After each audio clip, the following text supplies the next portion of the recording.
Explore India with विकास में आपका एक बार फिर से स्वागत है। आज हम लद्दाख कैसे घूमने जाएं इस पर विस्तार से चर्चा करेंगे। लद्दाख एक बेहद खूबसूरत टूरिस्ट डेस्टिनेशन है। यह स्थान अधिकतर भारतीय पर्यटकों की सूची में शीर्ष स्थान पर रहता है। नीला आसमान, विशाल बंजर पहाड़, पहाड़ की चोटी पर बर्फ और झील का साफ सुथरा नीला पानी, ये सब ऐसी चीजें हैं जो आपको केवल लद्दाख में ही देखने को मिलेंगी। एडवेंचर के शौकीन लोगों के लिए तो लद्दाख किसी जन्नत से कम नहीं है। यदि आपने लद्दाख घूमने का प्लान बनाया है तो आपके मन में सबसे पहला सवाल यह उत्पन्न होता है कि लद्दाख किस समय घूमने जाना चाहिए। तो इसका जवाब यह है कि अप्रैल से जून के बीच का समय लद्दाख की यात्रा के लिए सबसे अच्छा समय माना जाता है। अप्रैल से जून के बीच पर्यटकों के लिए लद्दाख के सभी रास्ते खुले रहते हैं, आकाश साफ रहता है तथा इस दौरान लद्दाख की सुंदरता अपने चरम पर होती है।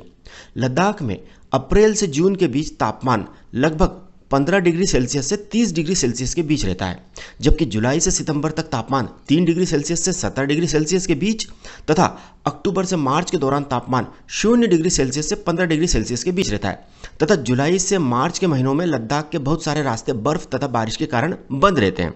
इसलिए हमारी आपको सलाह है कि आप लद्दाख घूमने का प्लान केवल अप्रैल से जून के बीच ही बनाइएगा।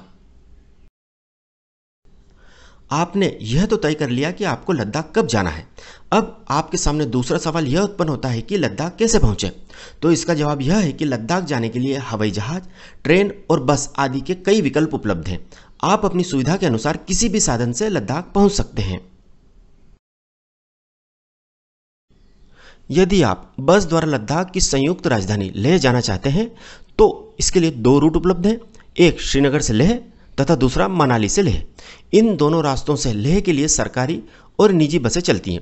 यदि आप श्रीनगर से लेह पहुंचने के लिए बस पकड़ते हैं तो आप जोजिला दर्रा होते हुए लेह पहुंचेंगे, और यदि आप मनाली से बस पकड़ते हैं तो रोहतांग दर्रे से होते हुए लेह लद्दाख पहुंचेंगे। बसों के लिए श्रीनगर तथा मनाली के दोनों मार्ग 10 से 15 अप्रैल के बाद ही खुलते हैं। यदि आप नई दिल्ली से बस से लद्दाख जाने की योजना बना रहे हैं तो लद्दाख पहुंचने में न्यूनतम 4 दिन लगेंगे।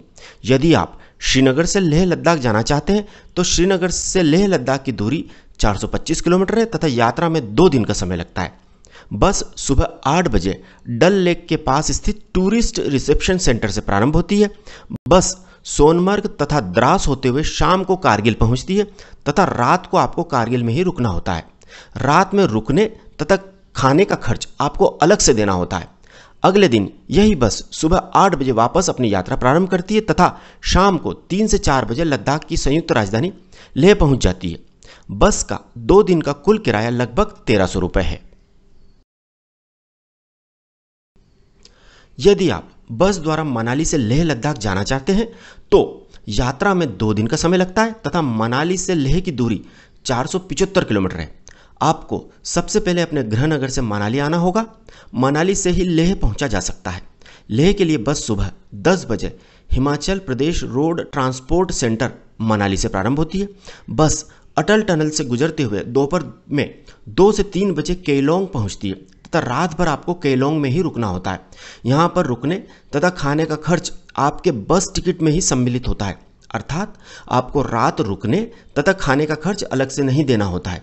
अगले दिन यह बस सुबह 4 बजे वापस अपनी यात्रा प्रारंभ करती है तथा शाम को 6 बजे लद्दाख की संयुक्त राजधानी लेह पहुंच जाती है। बस का कुल किराया लगभग 2900 रुपये है। यदि आप एडवेंचर के शौकीन हैं तो जीप या बाइक से भी मनाली से लेह लद्दाख जा सकते हैं। अकेले बाइक से श्रीनगर के रास्ते से लेह लद्दाख जाना बहुत खतरनाक माना जाता है। यदि आप बाइक या जीप से ही लेह लद्दाख जाना चाहते हैं तो हमारी आपको सलाह है कि आप मनाली से ही लेह लद्दाख की यात्रा कीजिएगा। यदि आप ट्रेन द्वारा लद्दाख जाना चाहते हैं तो लद्दाख का निकटतम railway station Jammu Tawi railway station है, जो लद्दाख से 700 किलोमीटर दूर है। इस रेलवे स्टेशन पर दिल्ली, कोलकाता, मुंबई और अन्य कई महत्वपूर्ण स्थानों से ट्रेनें आती हैं। जम्मू तवी रेलवे स्टेशन से आप बस या टैक्सी द्वारा पहले श्रीनगर तथा वहां से लद्दाख पहुंच सकते हैं। बस द्वारा जम्मू से लद्दाख तक पहुंचने में कम से कम 3 दिन लगेंगे। यदि आपके साथ छोटे बच्चे या बुजुर्ग लोग हैं तो भूलकर भी इस तरीके से लद्दाख मत जाइएगा, क्योंकि लद्दाख पहुंचने का यह सबसे असुविधाजनक तरीका है। अब हम एरोप्लेन से लद्दाख कैसे पहुंचे इस पर चर्चा करते हैं। गौरतलब है कि लद्दाख की राजधानी लेह में एयरपोर्ट स्थित है जिसका नाम कुशोक बकुला रिम्पोचे एयरपोर्ट है। एयर इंडिया, इंडिगो और स्पाइस जेट जैसी एयरलाइंस की नई दिल्ली, मुंबई, बेंगलोर, हैदराबाद, अहमदाबाद आदि कई बड़े शहरों से कई फ्लाइट्स लेह आती हैं। नई दिल्ली से लेह तक हवाई मार्ग से पहुंचने में केवल 1.5 घंटे का समय लगता है। दिल्ली से लेह लद्दाख तक पहुंचने का यह सबसे अच्छा तथा सबसे सस्ता विकल्प है। फ्लाइट का किराया भी लगभग 3,000 रुपये ही है। यदि आप अपने परिवार के साथ लेह लद्दाख घूमने जाना चाहते हैं तो हमारी आपको सलाह है कि आप फ्लाइट से ही लेह लद्दाख जाइएगा, क्योंकि इससे समय तथा पैसों की बहुत बचत होगी। लेह के एयरपोर्ट अथवा बस स्टैंड पर पहुंचने के बाद आप टैक्सी से अपने होटल के लिए प्रस्थान करें। टैक्सी आपको एयरपोर्ट पर या बस स्टैंड पर आसानी से मिल जाएगी। आप होटल ऑनलाइन ही बुक करें, क्योंकि लेह पहुंचने के बाद यदि आप होटल की खोजबीन करेंगे तो होटल भी अच्छा नहीं मिलेगा तथा होटल वाले मनमाना किराया वसूल करेंगे। साथ ही आपका बहुत सारा समय बर्बाद हो जाएगा। इसलिए होटल ऑनलाइन ही बुक करें। लेह में आप चेंगस्पा रोड पर स्थित होटल में ही रुकें। लेह में चेंगस्पा रोड पर स्थित होटल्स ठहरने का सबसे अच्छा विकल्प है। आप केवल 1 से 2,000 रुपये में चेंगस्पा रोड पर स्थित होटल्स में रूम बुक कर सकते हैं। लद्दाख में आपको कहीं भी 3 स्टार या 5 स्टार होटल नहीं मिलेंगे, परंतु होटल्स में सुविधाएं बहुत अच्छी मिलेंगी तथा होटल का स्टाफ आपकी खातिरदारी ऐसे करेगा जैसे आप कोई राजा महाराजा हों। यहाँ का सेवा भाव आपका मन मोह लेगा। लेह के चेंगस्पा रोड पर होम स्टे या टेंट का विकल्प भी उपलब्ध रहता है, जो होटल से बहुत कम दाम में लगभग 500 से 1,000 रुपये प्रतिदिन में मिल जाता है। लेह में अपने होटल में चेक इन करने के बाद आप नहाकर तथा होटल के ही रेस्टोरेंट में लंच कर लें। लंच करने के बाद आप अपनी होटल, होम स्टे या टेंट में ही रेस्ट करें।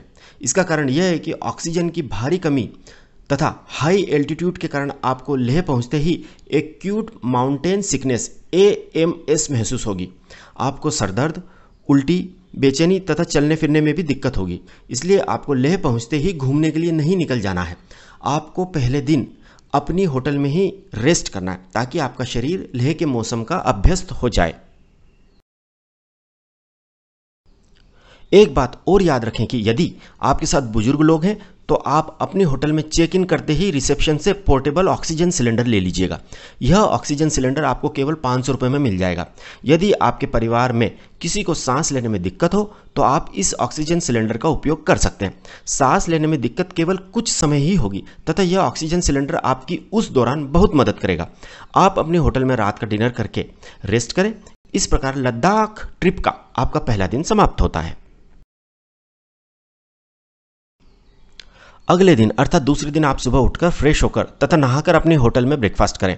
ब्रेकफास्ट करने के बाद यदि आप अपने आप को तथा अपने परिवार को स्वस्थ तथा फिट महसूस कर रहे हो तो ही होटल से बाहर घूमने का प्लान बनाइएगा। यदि आपके परिवार में से किसी को भी एक्यूट माउंटेन सिकनेस आज भी महसूस हो रही हो तो आप एक दिन और अपने होटल में ही अपने परिवार के साथ रेस्ट करें। लेह में आपको अथवा आपके परिवार को एक्यूट माउंटेन सिकनेस हो तथा आप घूमने की जल्दबाजी करेंगे तो यह शरीर के लिए बहुत घातक सिद्ध हो सकता है। यह याद रखें कि ऑक्सीजन की भारी कमी से लद्दाख में पहुंचते ही सरदर्द, उल्टी, बेचैनी, घबराहट तथा चलने फिरने में दिक्कत लगभग सभी टूरिस्टों को होती है, चाहे वह कितने ही फिट क्यों ना हो। इसलिए चिंता की कोई बात नहीं है। आप 6 से 48 घंटे के भीतर लद्दाख के वातावरण के अभ्यस्त हो जाएंगे तथा शारीरिक समस्याएं भी स्वतः ही खत्म हो जाएंगी। इसके बाद आप लद्दाख घूमने जाइएगा। आप अपनी होटल से ही पूरे दिन के लिए टैक्सी बुक कर लें। अब आप दूसरे दिन ब्रेकफास्ट करने के बाद लेह सिटी के लोकल अट्रैक्शंस देखने निकल जाइए। लद्दाख की राजधानी लेह पहुंचने के बाद आप सबसे पहले लोकल साइट सीइंग ही कीजिएगा, क्योंकि लद्दाख के हाई एल्टीट्यूड वाले स्थानों पर आप 1-2 दिन बाद जाएंगे तो यह आपके शरीर के लिए अच्छा रहेगा। एक बात और याद रखें कि यदि टैक्सी वाला आपसे कहे कि आप 3 या 4 दिन का लद्दाख ट्रेवल पैकेज बुक कर लीजिए तो आप बिल्कुल भी ऐसा मत कीजिएगा। इसके लिए वो आपसे 25 से 35 हज़ार रुपये मांगेगा, जबकि यदि आप डेली बेसिस पर टैक्सी बुक करेंगे तो वह आपको अधिकतम 3 से 4 हज़ार रुपये प्रतिदिन में पड़ेगी। यदि और पैसे की बचत करनी हो तो शेयर टैक्सी भी आप हायर कर सकते हैं। यह याद रखें कि लद्दाख में सबसे ज़्यादा खर्च ट्रेवलिंग पर ही होता है। लेह में आप सबसे पहले शांति स्तूप देखने जाइएगा। यह शांति स्तूप लेह सिटी सेंटर, जिसे लेह का मुख्य बाजार कहते हैं, से केवल 5 किलोमीटर की दूरी पर स्थित है। यह शांति स्तूप विश्व का सबसे ऊंचा स्तूप है। इस स्तूप के व्यू पॉइंट से लेह शहर का बेहद खूबसूरत नज़ारा देखने को मिलता है। शांति स्तूप देखने के बाद आप लेह पैलेस, जिसे लाहचेन पलखर के नाम से भी जाना जाता है, उसे देखने जाइएगा। यह पैलेस शांति स्तूप से केवल 3 किलोमीटर दूर है। गौरतलब है कि लेह पैलेस अपने समय की सबसे ऊंची इमारतों में से एक है, जिसमें कुल 9 मंजिलें हैं। यदि आपके पैर साथ दे तो आप पूरी 9 मंजिलों का भ्रमण कर सकते हैं, कोई रोक टोक नहीं है। यह महल पूरे लेह शहर का सबसे मनोरम दृश्य प्रस्तुत करता है।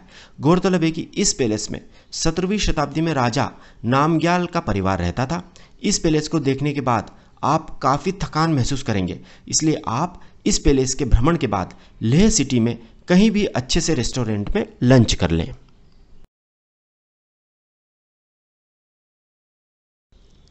इसके बाद आप शे पैलेस तथा शे मोनेस्ट्री देखने जाइएगा, जो कि लेह से 19 किलोमीटर दूर है। शे पैलेस को लाहचेन पालजीगॉन के नाम से भी जाना जाता है। इस महल का उपयोग लद्दाख के राजाओं द्वारा गर्मियों के मौसम में रहने के लिए किया जाता था। इसके बाद आप लेह लौटते समय लेह से केवल 4 किलोमीटर दूर स्थित hall of fame war memorial देखने जाइएगा। इस hall of fame war memorial में लद्दाख में सियाचिन ग्लेशियर व कारगिल में पाकिस्तान से हुए युद्धों के साथ अन्य सैन्य अभियानों में भारतीय सेना की उपलब्धियों के साथ क्षेत्र की कला व संस्कृति को भी संजोया गया है। यह वॉर मेमोरियल देखने के बाद भारतीय सैनिकों की उपलब्धियां देखकर आपका सीना गर्व से चौड़ा हो जाएगा। अब आप वापस लेह आ जाइएगा। इसके बाद आप टैक्सी वाले को पेमेंट करके टैक्सी छोड़ दें तथा पैदल पैदल लेह के बाजार में घूमें तथा शॉपिंग करें। वहीं पर किसी रेस्टोरेंट में डिनर कर लें तथा उसके बाद पैदल पैदल अपनी होटल में आ जाएं। यदि आपकी होटल लेह बाजार से ज़्यादा दूर हो तो टैक्सी को ना छोड़ें, टैक्सी से होटल पहुंचकर टैक्सी को छोड़ें तथा होटल में आकर रेस्ट करें। इस प्रकार लद्दाख में आपका दूसरा दिन समाप्त होता है। तीसरे दिन सुबह जल्दी अपनी होटल में ब्रेकफास्ट करें तथा होटल से जितनी जल्दी हो सके चेकआउट करें। इसके बाद आप अपने होटल के बाहर से या होटल के रिसेप्शन से लद्दाख के सबसे famous tourist attraction Pangong lake को देखने के लिए टैक्सी बुक करें। लेह से पेंगोंग लेक की दूरी 223 किलोमीटर है तथा यात्रा में लगभग 6 घंटे का समय लगता है। पेंगोंग लेक ट्रिप के लिए आपको 2 दिन के लिए टैक्सी बुक करनी पड़ेगी, क्योंकि पेंगोंग लेक देखकर उसी दिन वापस रात में लेह लौटना बहुत मुश्किल होता है तथा एक दिन में आप पेंगोंग लेक ठीक ढंग से एक्सप्लोर भी नहीं कर पाएंगे तथा सकरे तथा खतरनाक रास्तों के कारण रात का सफर लद्दाख में बहुत रिस्की माना जाता है। टैक्सी का 2 दिन का आने जाने का किराया लगभग 7,000 रुपये होगा। यदि यात्रा खर्च कम करना है तो आप शेयर टैक्सी से भी केवल 3,000 रुपये में पेंगोंग लेक देखकर आ सकते हैं। पेंगोंग लेक के रास्ते में कई सारे खूबसूरत टूरिस्ट स्पॉट्स भी आएंगे, जो आपको आपका टैक्सी वाला दिखाता हुआ ले जाएगा। यदि आपको लंच करना हो तो आप पेंगोंग लेक के रास्ते में कुछ अच्छे रेस्टोरेंट मिलेंगे, वहां पर लंच कर सकते हैं। यदि आप लेह से सुबह 9 बजे पेंगोंग लेक के लिए निकलते हैं तो पेंगोंग लेक तक आप दोपहर 3 बजे तक पहुंच जाएंगे। यदि आप रास्ते में रुकते रुकते चलेंगे तो 1 से 2 घंटे और बढ़ जाएंगे। पेंगोंग लेक पहुंचकर आप सबसे पहले अपनी ऑनलाइन बुक होटल में चेक इन करें। आप पेंगोंग लेक पर स्थित होटल एक दिन पहले ही लेह से ऑनलाइन बुक कर सकते हैं। यदि आपने पेंगोंग लेक पर होटल ऑनलाइन बुक नहीं किया है तो भी कोई दिक्कत नहीं होगी। आप पेंगोंग लेक पहुंचकर भी तत्काल होटल या टेंट बुक कर सकते हैं। तत्काल होटल या टेंट बुक करने पर वह थोड़े महंगे पड़ते हैं। यहाँ टेंट का रेट 1,000 रुपये तथा होटल का रेट 2,000 रुपये प्रतिदिन के लगभग होता है। एक बात और याद रखें कि यहाँ पर आपको टेम्परेरी कंस्ट्रक्शन वाले बहुत साधारण होटल ही मिलेंगे, क्योंकि यहाँ परमानेंट कंस्ट्रक्शन की मनाही है। होटल या टेंट बुक करते समय सबसे महत्वपूर्ण बात यह ध्यान रखें कि होटल या टेंट पेंगोंग लेक के किनारे ही हो, चाहे 200 या 400 रुपये ज़्यादा ही क्यों ना देने पड़े, होटल आप पेंगोंग लेक के किनारे ही बुक कीजिएगा। इसका कारण यह है कि पेंगोंग लेक के किनारे के होटल या टेंट से पेंगोंग लेक का जादुई नज़ारा दिखता है। होटल में चेक इन करने के बाद आप चाय नाश्ता करके पेंगोंग लेक देखने तत्काल निकल जाएं। गौरतलब है कि पेंगोंग लेक की लंबाई 135 किलोमीटर है, जो भारत और चीन दोनों देशों में फैली हुई है। इस झील के लगभग 45 किलोमीटर हिस्से पर भारत का कब्जा है, जबकि शेष 90 किलोमीटर हिस्से पर चीन का कब्जा है। पेंगोंग लेक अपने रंगों को बदलने के लिए पूरे विश्व में मशहूर है। इस झील का रंग सूर्य के प्रकाश के बदलते कोण के कारण कभी नीला, कभी लाल और कभी कभी हरा भी दिखलाई पड़ता है। इस झील के पास बहुत सारी फिल्मों की शूटिंग हुई है, लेकिन आमिर खान की 3 इडियट मूवी ने इस लेक को वर्ल्ड फेमस कर दिया है। इस झील तथा इसके आसपास का वातावरण आपको मंत्रमुग्ध कर देगा। आप इस लेक पर वह जगह भी देखिएगा जो 3 इडियट मूवी में दिखाई गई है। आप यहाँ पर सेल्फी पॉइंट्स पर अविस्मरणीय सेल्फी भी लीजिएगा। स्वर्ग अर्थात जन्नत क्या होती है, उसके साक्षात दर्शन आपको यहाँ हो जाएंगे। आप अपनी पूरी शाम इस लेक के किनारे ही बिताइएगा। एक बात और याद रखिएगा कि इस लेक में बोटिंग नहीं की जा सकती है तथा वाटर स्पोर्ट्स की भी सख्त मनाही है, क्योंकि यह लेक भारत तथा चीन के बीच स्थित लाइन ऑफ कंट्रोल पर स्थित है। लेक पर शाम बिताने के बाद आप अपने होटल में आ जाएं तथा डिनर करके होटल के बाहर जलती हुई लकड़ियों के बीच कैंप फायर के साथ स्थानीय नृत्य संगीत का आनंद लीजिएगा। इसके बाद आप अपने टेंट या रूम में रेस्ट करें। इस प्रकार लद्दाख में आपका अविस्मरणीय तीसरा दिन समाप्त होता है। अगले दिन अर्थात चौथे दिन आप सुबह जल्दी उठकर फ्रेश होकर पेंगोंग लेक पर सनराइज को एंजॉय कीजिएगा। इसमें कोई दो मत नहीं है कि ऐसा सुंदर सूर्योदय आपने अपने पूरे जीवन में नहीं देखा होगा। इसके बाद आप अपने होटल के बाहर जो टेबल चेयर लगी होती हैं वहां पर बैठकर ब्रेकफास्ट तथा चाय कॉफ़ी का लुत्फ लीजिएगा। इसके बाद आप एक बार और लेक के किनारे घूम आइएगा, क्योंकि क्या पता इस प्रकार की सुबह जीवन में फिर देखने को मिले या न मिले। इसके उपरांत आप अपने होटल में आकर नहाकर तैयार हो जाएं तथा होटल से चेकआउट करें। इसके बाद आप अपने होटल से वापस लेह के लिए प्रस्थान करें। यह बात लिख लीजिएगा कि आपकी टैक्सी आपको लेकर तो लेह जा रही होगी, परंतु आपका मन पेंगोंग लेक को ही याद कर रहा होगा। आपका मन करेगा कि वक्त यहीं रुक जाए और आप पेंगोंग लेक पर ही अपना पूरा जीवन बिता दें, परंतु हम यह जानते हैं कि यह हो नहीं सकता। इसलिए अपने मन को समझाकर लेह की ओर प्रस्थान करें। रास्ते में कई सारे सुंदर स्थानों को देखते हुए किसी स्थानीय रेस्टोरेंट में लंच भी कर लें। इसके बाद आप लेह पहुंचकर अपने होटल में चेक इन करें। आप चाहें तो उसी होटल में रुक सकते हैं जिसमें आप लेह में शुरुआत में 2 दिन रुके थे, अथवा आप किसी नए होटल या टेंट में भी रुक सकते हैं। इसके बाद आप चाय नाश्ता करके अपने होटल से पैदल पैदल लेह के बाजार में शॉपिंग करने या घूमने निकल जाइए। इसके बाद अपने होटल में आकर डिनर करें तथा रेस्ट करें। अगले दिन अर्थात 5वें दिन आप अपने होटल में सुबह का ब्रेकफास्ट करें तथा शाम वैली घूमने के लिए तैयार हो जाएं। इसके बाद आप अपने होटल के रिसेप्शन या पास के टैक्सी स्टैंड से शाम वैली घूमने के लिए टैक्सी बुक करें। शाम वैली श्रीनगर लेह राजमार्ग के आसपास का सुंदर क्षेत्र कहलाता है। शाम वैली में अलची, लिकिर, बसगो, जांस्कर और सिंधु नदी संगम, निम्मू, मैग्नेटिक हिल, गुरुद्वारा पाथेर साहिब आदि का भ्रमण शामिल है। यह पूरी राउंड ट्रिप लगभग 140 किलोमीटर की होगी तथा इस ट्रिप में 9 से 10 घंटे लगेंगे। टैक्सी का किराया लगभग 3000 रुपये लगेगा। इस ट्रिप में आप सबसे पहले गुरुद्वारा पत्थर साहिब देखने जाइएगा। ऐसा कहा जाता है कि इस गुरुद्वारे में एक ऐसा पत्थर है जिसे श्री गुरु नानक देव ने स्पर्श किया था। इस गुरुद्वारे का निर्माण भारतीय सेना ने किया है। यह गुरुद्वारा लेह से लगभग 22 किलोमीटर दूर है। इस गुरुद्वारे में दर्शन करने तथा अरदास करने के बाद आप मैग्नेटिक हिल देखने जाइएगा। यह मैग्नेटिक हिल पत्थर साहिब गुरुद्वारे से केवल 8 किलोमीटर तथा लेह से इसकी दूरी लगभग 30 किलोमीटर है। मैग्नेटिक हिल समुद्र स्तर से लगभग 14,000 फीट की ऊंचाई पर स्थित है। उल्लेखनीय है कि मैग्नेटिक हिल को ग्रेविटी हिल भी कहा जाता है, जहां पर वाहन गुरुत्वाकर्षण बल अर्थात ग्रेविटेशनल फोर्स की वजह से अपने आप न्यूट्रल गियर में भी पहाड़ी की तरफ ऊपर बढ़ते जाते हैं।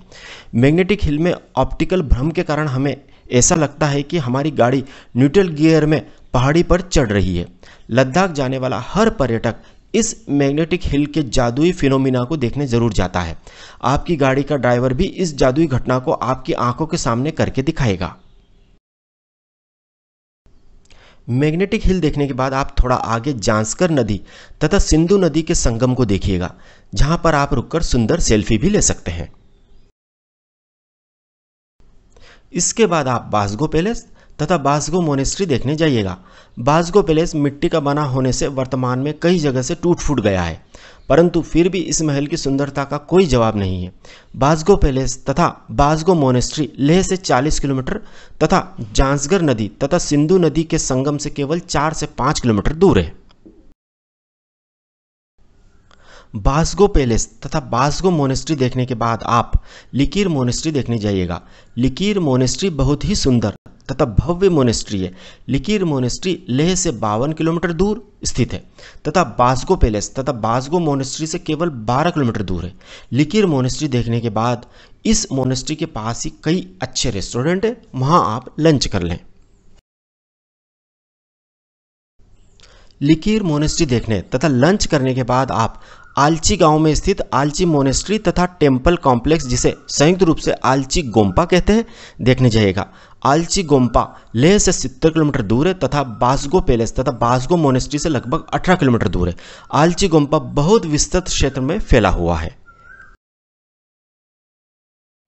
एक बात और याद रखें कि आलची मोनेस्ट्री द्वारा समत्सक कैंप भी संचालित है, जहां आप चाहें तो रात भर स्टे भी कर सकते हैं। कई सारे टूरिस्ट समत्सक कैंप में रात रुकते हैं तथा अगले दिन लेह के लिए प्रस्थान करते हैं। समत्सक कैंप का भोजन भी बहुत स्वादिष्ट तथा हेल्दी होता है। यहाँ पर आपको स्थानीय भोजन भी चखने को मिलेगा। आलची गुम्पा देखने के बाद आप लेह के लिए प्रस्थान करें। आप यदि बीच में कहीं नहीं रुकते हैं तो 2 से ढाई घंटे में वापस लेह पहुँच जाएंगे। इसके बाद आप अपने होटल में जाकर डिनर करें तथा रेस्ट करें। अगले दिन अर्थात छठे दिन आप सुबह जल्दी से ब्रेकफास्ट कर लें तथा होटल के रिसेप्शन से या पास के टैक्सी स्टैंड से दिन भर के लिए लगभग 3000 रुपये में टैक्सी बुक करके दुनिया के सबसे ऊंचे मोटरेबल रोड खारदुला पास से होते हुए नुब्रा वैली देखने जाइएगा। दुनिया के सबसे ऊंचे मोटरेबल रोड खारदुला पास में आपको बर्फ भी देखने को मिलेगी। खारदुला पास में कई किलोमीटर तक आपको रोड के चारों ओर सफ़ेद बर्फ ही बर्फ दिखाई देगी। आप यहाँ कुछ देर रुककर प्रकृति की सुंदरता का आनंद भी ले सकते हैं। खारदुला पास से होते हुए आप नुब्रा वैली में सबसे पहले हुंडर सेंट डुइंस देखने जाइएगा। हुंडर सेंट डुइंस खारदुला पास से 86 किलोमीटर दूर है। हुंडर सेंट डुइंस डिस्किट गांव से लगभग 10 किलोमीटर दूर है। हुंडर सेंट डुइंस में सफ़ेद रेत के पहाड़ जो ऊंचाई पर बर्फ से ढके होते हैं तथा नीचे नुब्रा तथा श्योक नदी का संगम है, वह आपको देखने को मिलेगा। इस स्थान को ठंडा रेगिस्तान भी कहा जाता है। आप यहाँ पर 2 कुबड़ वाले ऊँटों की सवारी का आनंद ले सकते हैं। ये ऊँट आपको रेत के सफ़ेद मैदानों तथा कुछ दूर तक पहाड़ों पर भी घुमा के लाएंगे। यहाँ पर आपको एक सुंदर तथा अद्भुत नज़ारा देखने को मिलेगा। देखते ही देखते सफ़ेद रेत पहाड़ों से फिसलकर मैदान में आ जाएगी तथा थोड़ी ही देर में हवा के साथ वापस पहाड़ों पर चली जाएगी। यह क्रम दिन भर सतत चलता रहता है। यहाँ पर आप अपनी आँखों को रेत की आंधी से बचाने के लिए चश्मे का प्रयोग अवश्य करें, क्योंकि यहाँ दिन भर थोड़ी थोड़ी देर में रेत की आंधियाँ चलती रहती हैं। हुंडर सेंट डुइंस में आप 500 रुपये में 1 घंटे ऊंट पर बैठकर हुंडर सेंट डुइंस क्षेत्र का भ्रमण कर सकते हैं। यह रेट प्रति व्यक्ति का होता है। हुंडर सेंट डुइंस देखने के बाद आपको 10 किलोमीटर दूर डिस्किट गांव वापस आना होता है। डिस्किट गांव के चौराहे पर ही आपको एक साफ सुथरा रेस्टोरेंट मिलेगा, जहां आप केवल 100 रुपये प्रति व्यक्ति के रेट से भरपेट लंच कर सकते हैं। लंच में आपको स्थानीय सब्जियों के साथ पनीर की टेस्टी सब्जी भी मिलेगी। हमारी आपको सलाह है कि आप लंच यहीं कीजिएगा, क्योंकि रास्ते में आपको कहीं भी इतना अच्छा तथा इतना रीजनेबल रेट वाला रेस्टोरेंट नहीं मिलेगा। लंच करने के बाद आप डिस्किट गांव में ही एक बहुत फेमस मोनेस्ट्री है, उसे देखने जाइएगा। इस डिस्किट नामक मोनेस्ट्री में सैकड़ों बौद्ध भिक्षु निवास करते हैं, जो विश्व के अलग अलग देशों से आए हुए होते हैं। डिस्किट मोनेस्ट्री में गौतम बुद्ध की 106 फीट ऊंची प्रतिमा है। यदि आप चाहें तो डिस्किट मोनेस्ट्री के रेस्ट हाउस तथा कैंप में नॉमिनल चार्ज देकर रात भर रुक भी सकते हैं। यह स्थान लद्दाख में पेंगोंग झील के बाद दूसरा सबसे खूबसूरत स्थान है। इस जगह से आपका वापस जाने का मन ही नहीं करेगा, क्योंकि आपने टैक्सी एक दिन के लिए ही बुक की है, इसलिए आपको वापस लेह लौटना ही होगा। डिस्किट मोनेस्ट्री देखने के बाद आप वापस लेह के लिए प्रस्थान करें। लेह पहुंचने के बाद आप अपनी होटल में जाकर डिनर करें तथा रेस्ट करें। अगले दिन अर्थात 7वें दिन आप सुबह अपने होटल में ब्रेकफास्ट करें तथा होटल से चेकआउट करके अपने गृह नगर के लिए जो संबंधित फ्लाइट उपलब्ध हो उससे प्रस्थान करें। हालांकि लेह से मनाली तथा मनाली से दिल्ली के लिए बस सेवा भी उपलब्ध है, परंतु वह आपको फ्लाइट से भी ज़्यादा महंगी पड़ेगी तथा घर तक पहुंचने में आपको 3 दिन लग जाएंगे। इसलिए आप फ्लाइट से ही वापस दिल्ली तक या अपने शहर तक जाइएगा। ऐसा नहीं है कि लद्दाख में घूमने के लिए और जगह नहीं है। यदि आपके पास एक दिन और एक्स्ट्रा हो तो आप कारगिल भी देखने जा सकते हैं। कारगिल लेह से 216 किलोमीटर दूर है तथा यदि सुबह जल्दी निकला जाए तो एक दिन में कारगिल का भ्रमण करके वापस लेह लौटा जा सकता है। अब हम लेह लद्दाख ट्रिप से जुड़ी प्रमुख बातों पर चर्चा करते हैं। गौरतलब है कि लद्दाख में कई सारे प्रतिबंधित क्षेत्र होते हैं जिनमें प्रवेश करने के लिए इनर लाइन परमिट, जिसे ILP कहते हैं, लगता है, जो कि लेह के डिप्टी कमिश्नर ऑफिस से ही बनता है। यह परमिट भारतीय सेना पेंगोंग लेक, नुब्रा वैली, खारदुला पास आदि के रास्ते में चेक पॉइंट पर देखती है। 820 रुपये में 6 दिन के लिए यह इनर लाइन परमिट बन जाता है। यह परमिट आपके आधार कार्ड, पासपोर्ट या ड्राइविंग लाइसेंस की फोटोकॉपी के आधार पर बनता है। आप बिल्कुल चिंता न करें, यह परमिट आप जब लद्दाख में अपने होटल में चेक इन करते हैं तो होटल वाले ही बनवा देते हैं। वह आपसे आपके ID कार्ड की फोटोकॉपी लेते हैं तथा अगले दिन सुबह आपको परमिट दे देते हैं। यदि आप चाहें तो लेह के डिप्टी कमिश्नर ऑफिस से स्वयं भी जाकर यह परमिट केवल अपनी ID कार्ड देकर तथा एक फॉर्म भरकर प्राप्त कर सकते हैं।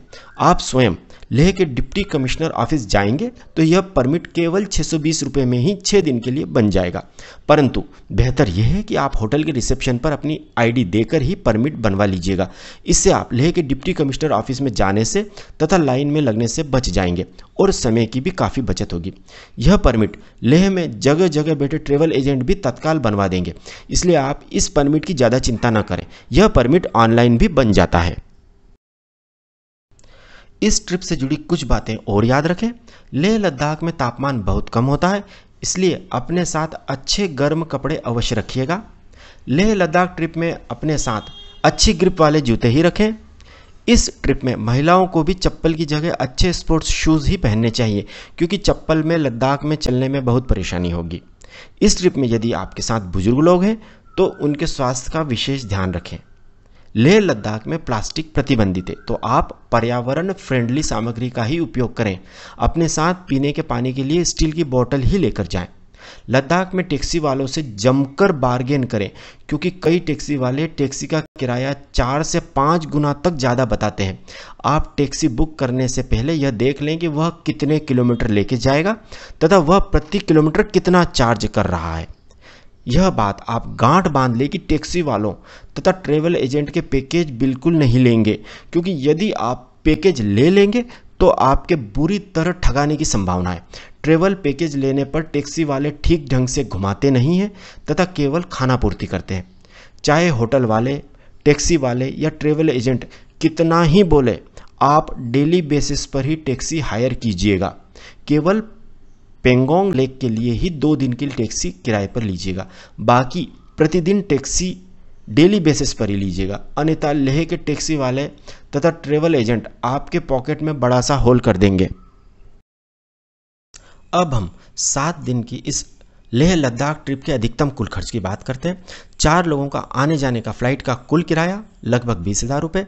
4 लोगों का 7 दिन का टैक्सी का कुल किराया लगभग 18,000 रुपये। 4 लोगों का 7 दिन का होटल का किराया 10,000 रुपये। 4 लोगों का 7 दिन का भोजन का खर्च 8,000 रुपये। 4 लोगों का 7 दिन का साइट सीइंग तथा एक्टिविटी का खर्च 3,000 रुपये।